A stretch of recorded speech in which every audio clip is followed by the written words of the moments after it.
I didn't witness this myself, but it comes from a man I deeply trust.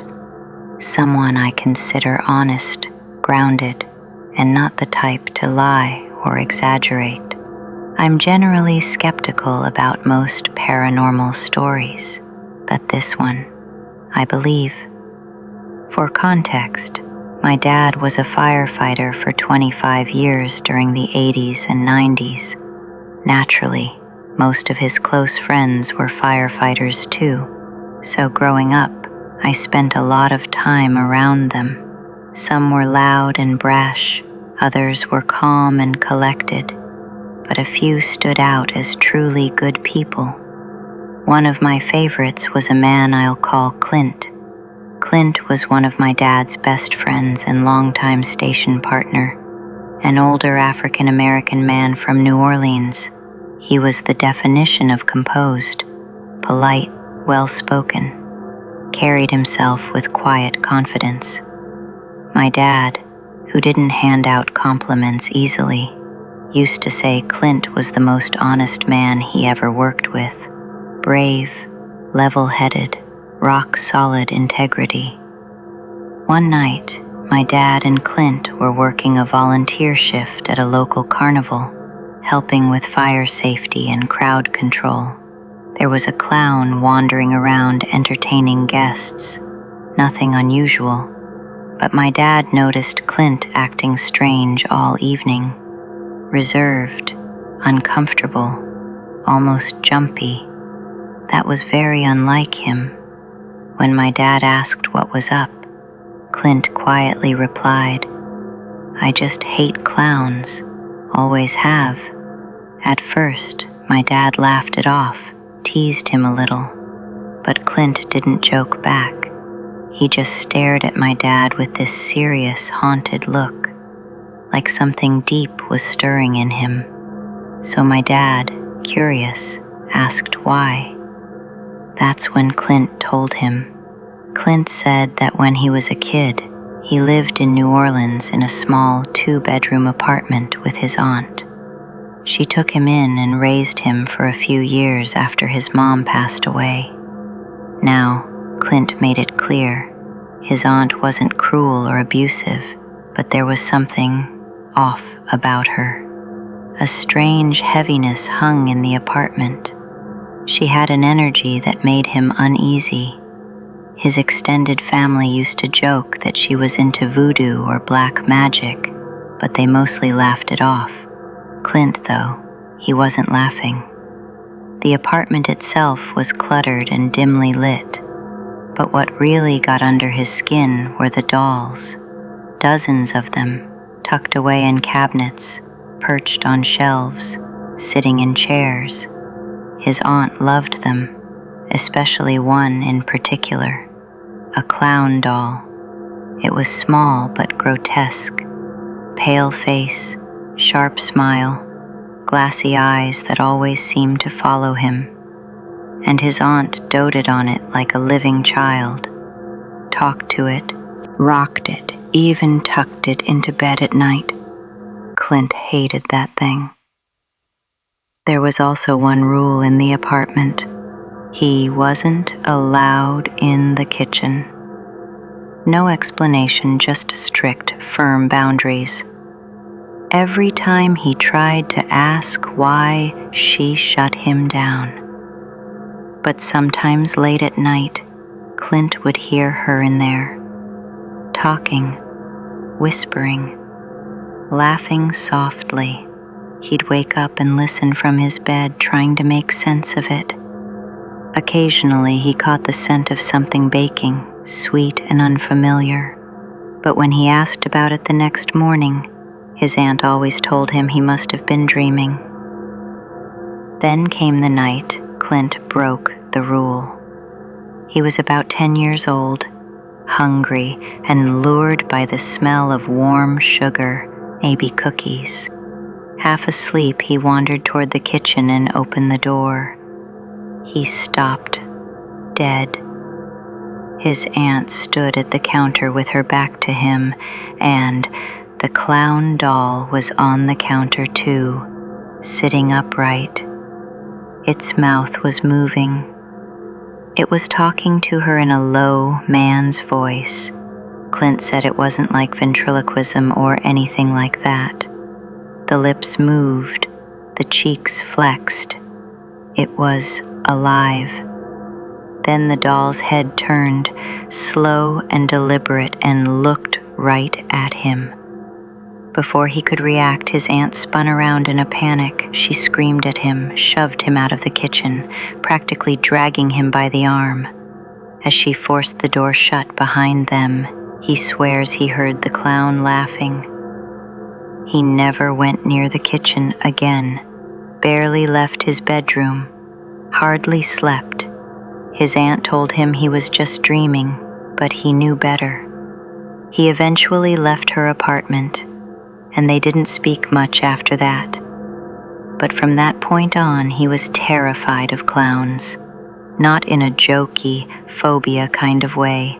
It was deeper, like he'd brushed up against something he wasn't meant to see.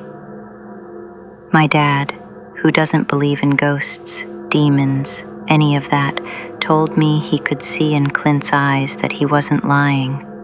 He said it was the only time he'd ever seen the man truly shaken. Clint looked him square in the face and said, "That doll was alive. I don't care what anyone says. I know what I saw. You can take it or leave it, but I believe Clint." And I'll never forget the way my dad told me that story. Like it made him question things too. And if I'm being honest, ever since then, I don't look at clown dolls the same way either.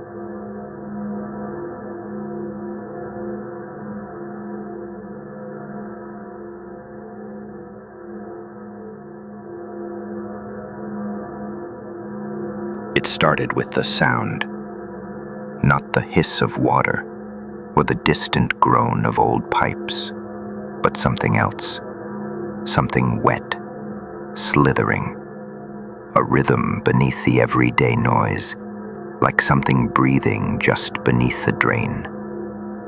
Every night Leah showered the same way, scalding hot, lights dimmed low.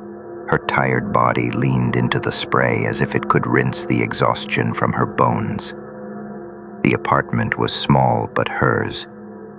After the divorce, she didn't need luxury, just quiet. But the drain never quite drained right. At first, it was hair. She blamed herself, cleaned it. Then it started backing up. Bubbles, thick and sluggish, would rise up from the black steel grate, popping with a faint, sour stench. Then she noticed the webs, tiny, barely visible strands that caught the light. Not like normal cobwebs. These were slick, silvery, too strong to be from any ordinary spider. She pulled them off, but more returned the next day. She tried bleach, boiling water. Nothing worked. She then called a plumber. "It's probably just a pipe spider," the plumber had joked. Leah didn't laugh. "That's not a thing." "Sure it is. Some bugs love damp places." But even he paused when he lifted the drain cover. "Huh," he'd muttered, leaning in closer. "Weird." He never came back. 3 days later, Leah was brushing her teeth when she heard it again. The sound under the drain. Not a drip, not a gurgle, a clicking, wet, deliberate, like claws on porcelain. She stared at the drain, foam pooling at the corners of her lips. Her gut churned. The tiles beneath her bare feet felt suddenly hollow. She backed away slowly. That night, she didn't shower. The dreams came next. Dark tunnels, something huge crawling through the walls. The feeling of legs, many legs, brushing her skin. She'd wake with the phantom sensation of being touched, watched. The apartment began to stink.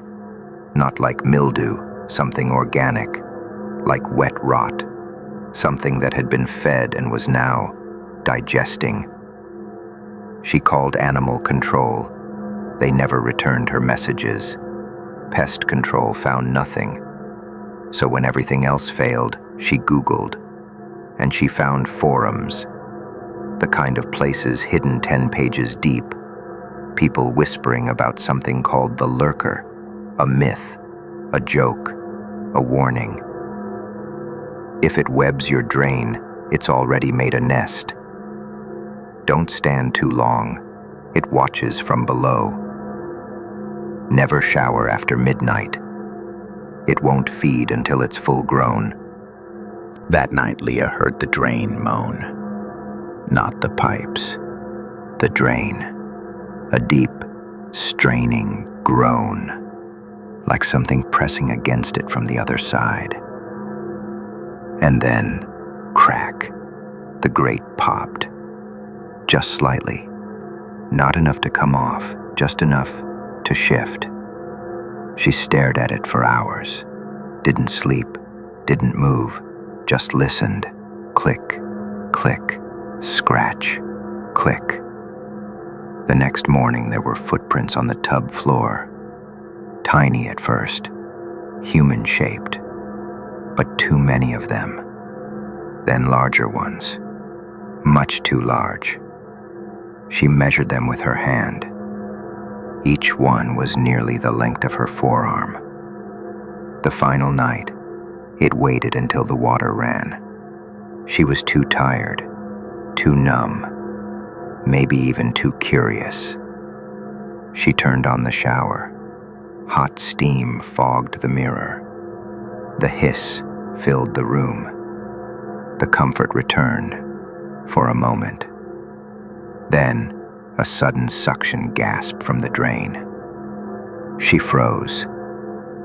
The metal cover flipped upward, landing with a clang at her feet. Then came the legs, long, spindly, chitin black, each tipped with a glistening hook.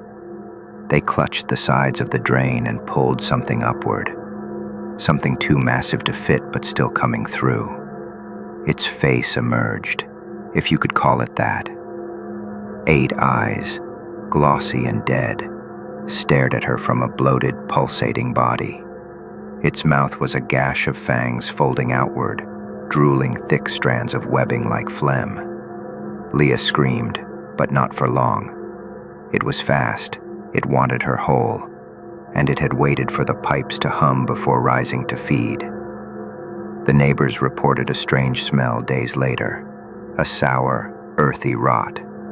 No one answered the door. The apartment was silent. The drain, however, was open again. It was waiting. It was watching. It was hungry again.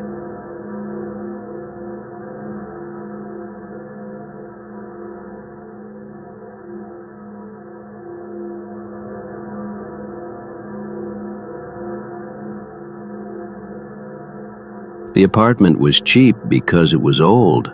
That's what the landlord said. Old but sturdy. Real wood floors, not that plastic garbage. A brick exterior, not panels.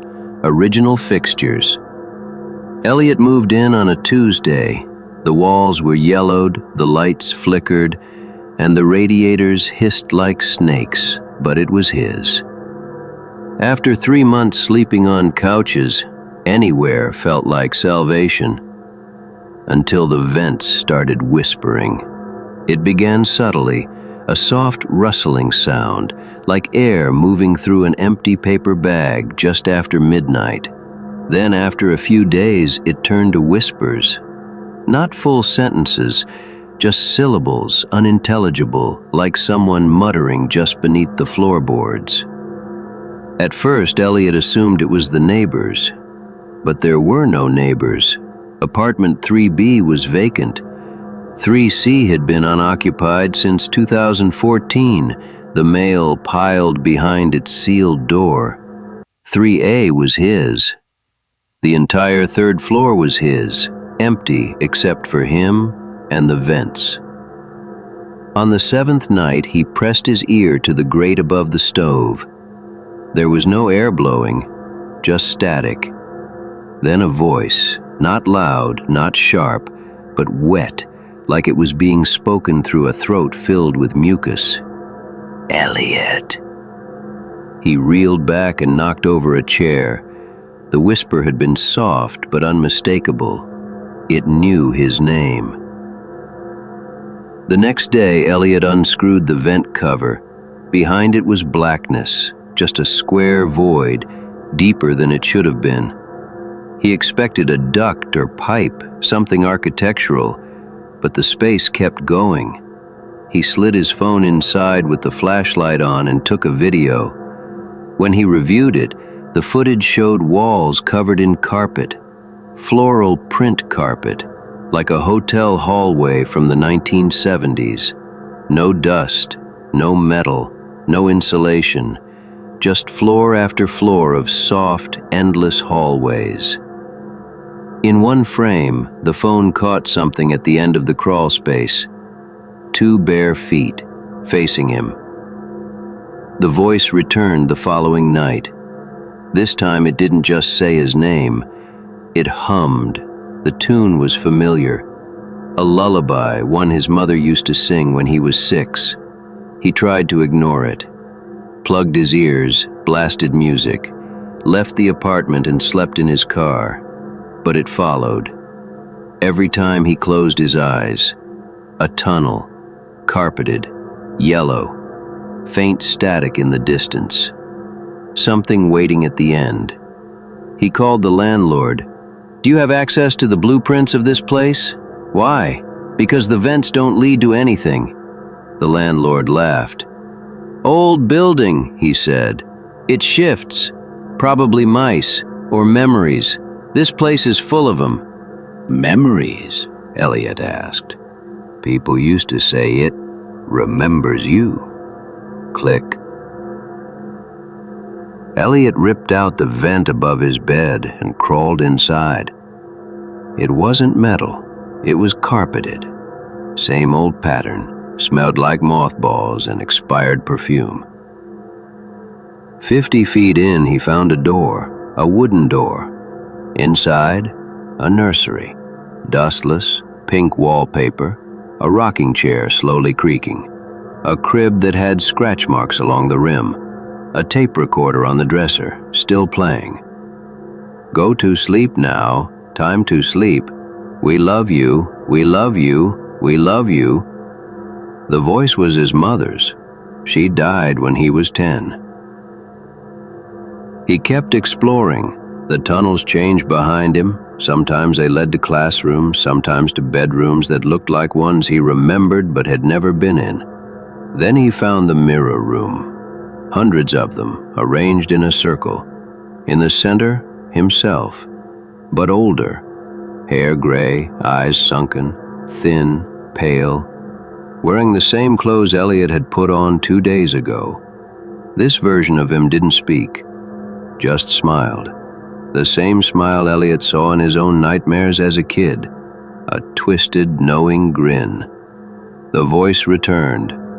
"You've always been here." The vents began to close behind him. He managed to crawl back out. Days had passed. His apartment was dusty. The lights no longer worked. There were no phones, no reception. He opened the fridge and found old Polaroids taped inside. They were of him, sleeping in bed. Some showed him brushing his teeth. Others showed him standing in front of the vent, his eyes blacked out with marker. One photo had writing on the back. "He found us." Elliot sealed the vents, nailed plywood over them, taped the seams. But the voice didn't stop. It came from inside the walls now, from the floor, from behind the mirror. Eventually he stopped trying to eat.